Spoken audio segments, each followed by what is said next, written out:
So I'll add an Android application. Dev day. I don't have a marketplace URL because this isn't a real application, right? But we'll just fill in anything for now. There's a lot of optional settings that you can choose. Background color, text color, the same general things that are on AdMob's website. The refresh time is how often new ads will be fetched, and location access. If the ad networks do location-based targeting, this will actually let them do it. Otherwise, it won't. The only downside to this is that it requires extra user interaction. So it'll pop up a little dialog box on iPhone, or on Android, you'll have to actually acknowledge that you're using location. We don't really need that right now. So come to a brand new screen. We don't have any publisher IDs yet, but fortunately, I signed up on AdMob's website. You can just copy and paste my IDs in there. The same with Quattro. Right now, since this is an Android application, only Quattro and AdMob are supported, so you only get those two options. Explicitly supported, sorry. You can use other ad networks through generic notifications. We'll go into that later. So now that we actually have keys, we can allocate percents. This means that the first ad request, sorry, that's not really the way to say it. Every time an ad request is made, it'll randomly go to one of these two ad networks based on these allocations. So 50-50 split right now. If one of them fails, it'll go to the rollover priorities, meaning that now it'll go to,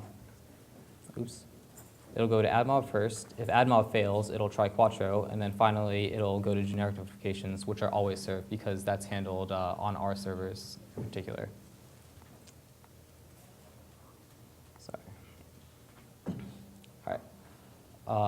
Yeah. So if we want to add a custom ad, there's all different types of goals you can use. App Store, website. App Store is used for the marketplace as well. You can choose icon, that's the image and text, or banner ads, just like on AdMob as well. I have a sample banner on my desktop that we can use for Twitter. And then we have our goal URL. And it's as simple as that. You get a quick demo to make sure it works. If the image isn't the right size, it'll be resized for you. But this is pretty much exactly how it'll show up on the phone. Now you can see that it's been added to our allocation inventory here. So maybe we'll actually want to set them all individually, equally. So now all three have the same chance of being shown on that initial ad request every time. And then generally, custom ads are a good thing to always show, so we'll put that up above the kind of filler option.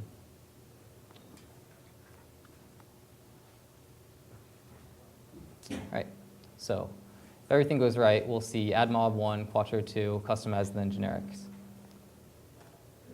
Now, I don't have any reporting for this particular app because we just created it, but I'll go to one of my test apps that I've been using over the past couple of days. And you can just see, it gives you a breakdown by the networks you've been using.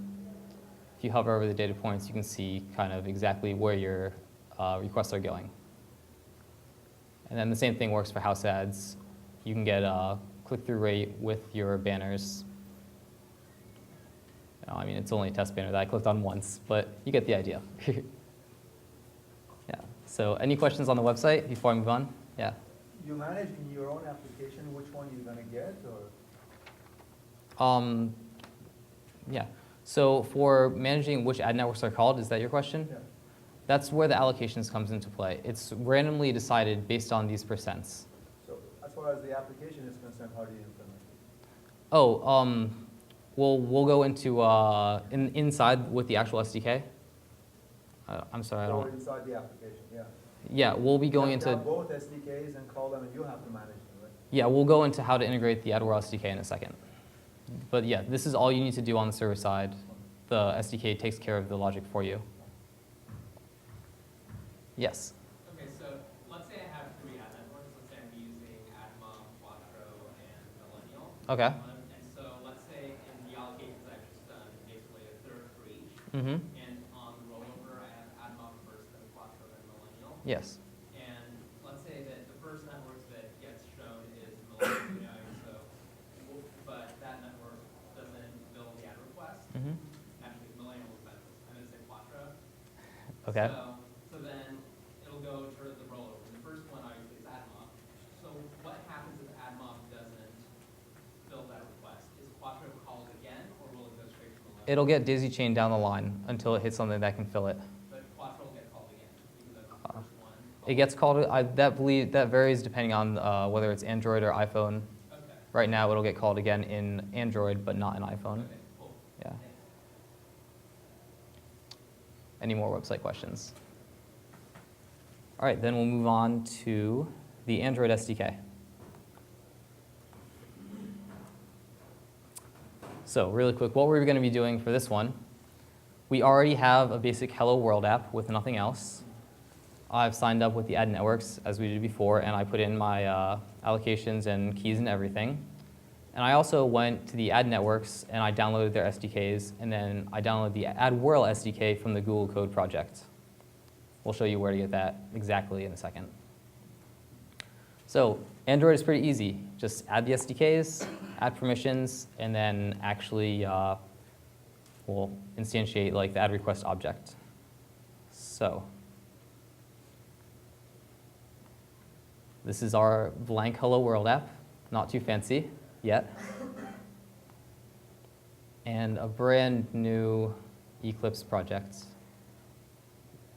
which is probably the primary Android app development.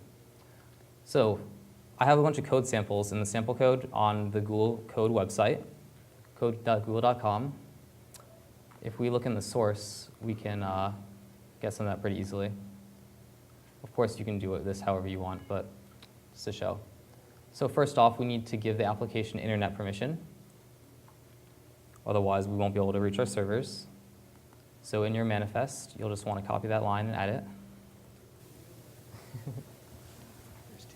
The next thing you need to do is give your layout an explicit value. That way we know how to reference it, and your layout being the thing that's actually going to contain the ad.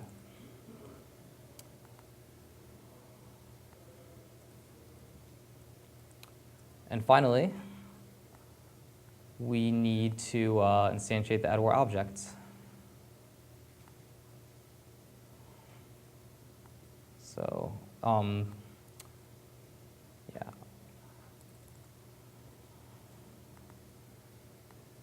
Just dragging all this code in here.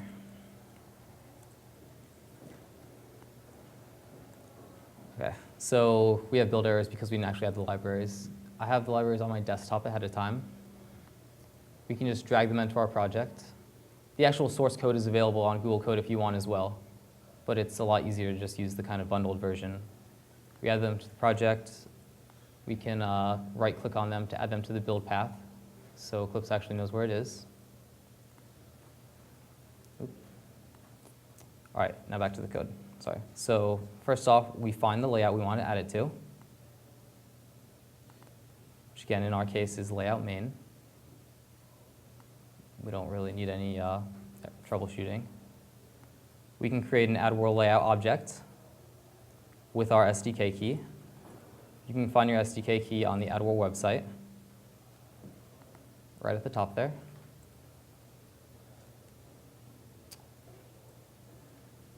If you want to implement generic notifications are that way you can set any ad work that we don't explicitly support. It'll just call this function. And then you can put whatever you want in here. But we're not going to do that for now.